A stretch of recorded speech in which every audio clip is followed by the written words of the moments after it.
Questão da quebra de maldição hereditária.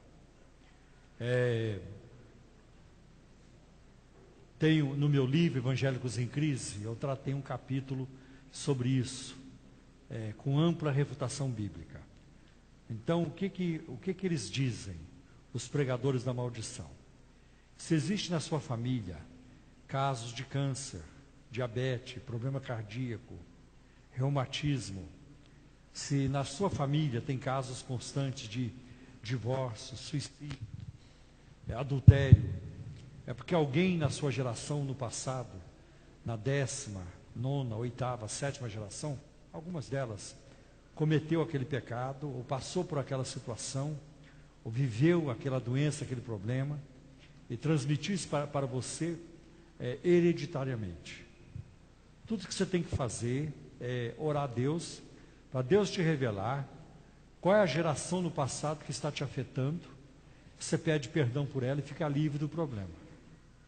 Agora, você tem que tomar muito cuidado e acertar na mosca, porque se você pedir perdão pela 8ª geração, mas é a 6ª ou a 9ª que está te afetando, não vai funcionar.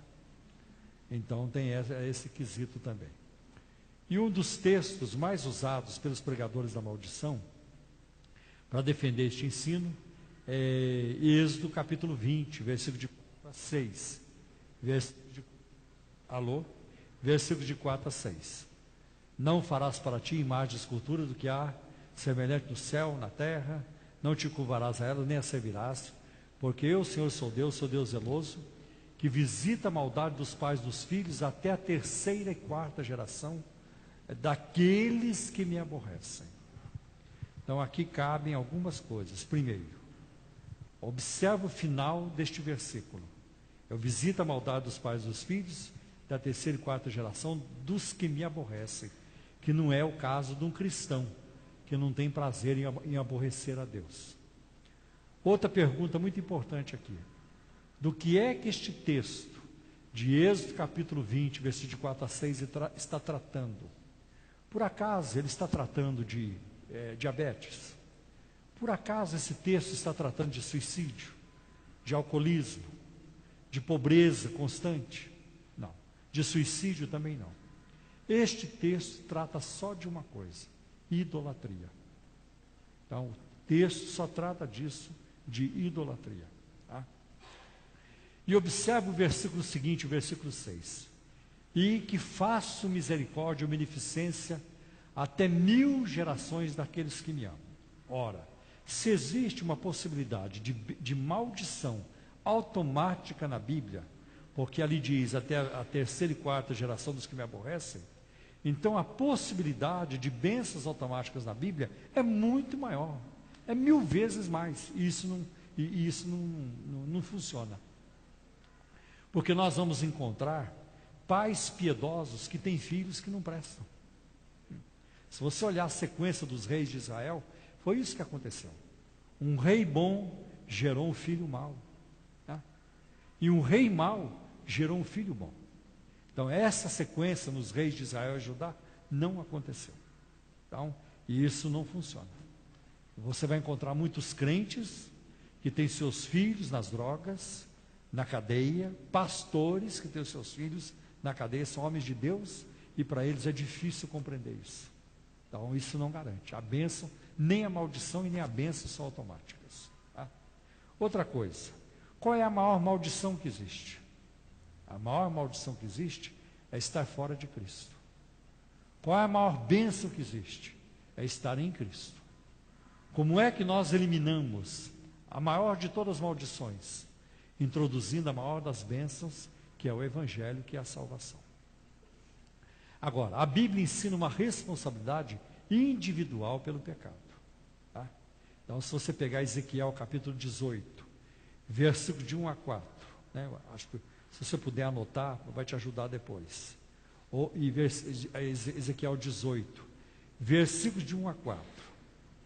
E depois, no mesmo capítulo, versículo 20, então o texto diz assim: ei, vocês que... como é que... Só um momentinho, eu já vou lembrar do texto. Deus está falando com a nação assim, que eu não quero mais ouvir esse ditado no meio de vocês. Os pais comeram uvas verdes e os dentes dos filhos se embotaram. Parafraseando numa linguagem para hoje. Os pais comeram chocolate e os dentes dos filhos criaram cárie. Eu não quero mais ouvir esse ditado no meio de vocês. A alma que pecar, esta morrerá. E isso se repete no versículo 20. Então, esse negócio de colocar a culpa nos outros é muito antiga. Adão, foi a mulher que tu me destes. A mulher que tu me destes. Mulher, foi a serpente. Então, esse negócio de colocar a culpa nos outros é muito antigo. E aí você vai encontrar pessoas hoje dizendo, olha, eu não presto, ou eu sou meio taradinho, porque meu avô foi. Ou meu bisavô foi. E o ensino da quebra de maldição hereditária se nos é apresentado para resolver nossos problemas na área de tentações, como num passo de mágica. Você pede perdão para os antepassados e está livre do problema, não funciona assim. Você só vai vencer se você investir na vida espiritual e cultivar a vida espiritual. Através da oração, da leitura da Bíblia, não tem outro jeito. Há muitas outras maneiras de você vencer, mas sem isso você não vai vencer. Então hoje, por exemplo, até o próprio Billy Graham já disse uma vez, que ninguém consegue evitar o primeiro olhar. Não tem como evitar o primeiro olhar. Agora, tem muito crente que faz isso.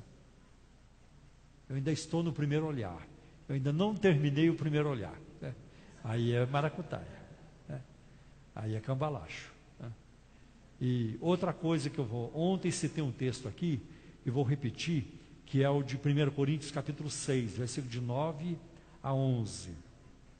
Quando Paulo diz, não vos enganeis, não erreis, os injustos não herdarão o reino de Deus.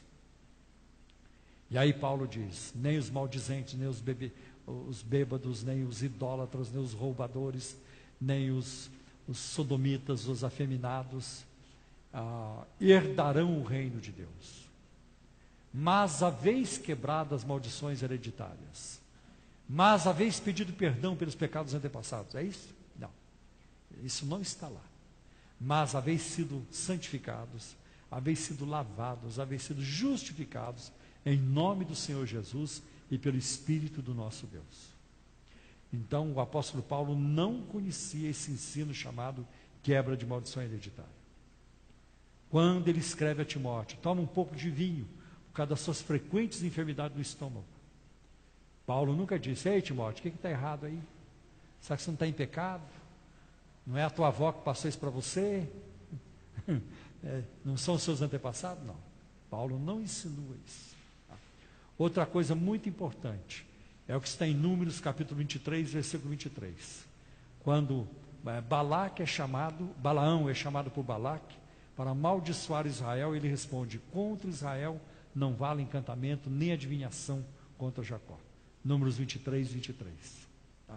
Então, só Deus pode amaldiçoar, se Ele quiser. Só Deus pode amaldiçoar, quando Ele quer. E a própria palavra de Deus, ela também nos proíbe amaldiçoar, em Romanos capítulo 12. Abençoai, não amaldiçoeis. Outro problema é que esse ensino da quebra de maldição hereditária, ele também introduziu outras questões que não têm base na Bíblia. Por exemplo, nomes de pessoas que podem trazer maldições. Seu nome é Adriana, você está debaixo de maldição. Adriana significa deusa das trevas. Seu nome é Carlos, você está debaixo de maldição. Não, Carlos não, Cláudio, você está debaixo de maldição, porque Cláudio significa aleijado. Seu nome é Maria das Dores, você só vai sofrer, minha filha. Com esse nome, Maria das Dores, né? Você só vai sofrer na vida. Seu nome é Vilma, você está mal, você está em situação muito difícil. Juntou vil com mar, Vilma, aí é complicado, né? Seu nome é Aparecida, sofrimento, maldição, nome de ídolo. Seu nome é Fátima, nome de ídolo também. E a Bíblia não trata dessas questões. Você vai encontrar na Bíblia nomes bonitos de pessoas que não prestaram. Pegue, por exemplo, o nome Judas. Significa louvor. Louvor. Mas ninguém quer saber do nome Judas. Eu nunca conheci o pastor Judas. Você conheceu? Não conheceu. Irmão Judas. Nunca encontrei alguém com o nome de Judas. Olha, e as pessoas colocam o nome nos cachorros, de Nero, de Rex. Nunca vi um cachorro com o nome de Judas. Nem para pôr nome em cachorro serve. E é um nome que tem um significado bonito. Judas significa louvor. Jesus é o leão da tribo de Judas, né? De Judá, que é uma variação. Aí você pega o nome Absalão, que significa pai da paz, filho de Davi. Um moço que viveu uma vida transtornada e teve uma morte trágica. Não tem nada a ver. Então, esse negócio de nome na Bíblia não tem a ver. E aí nós vamos encontrar na Bíblia pessoas que tinham nome ruim, mas elas eram boas. Por exemplo, Apolo significa destruição, destruidor, mas foi um grande pregador do Evangelho.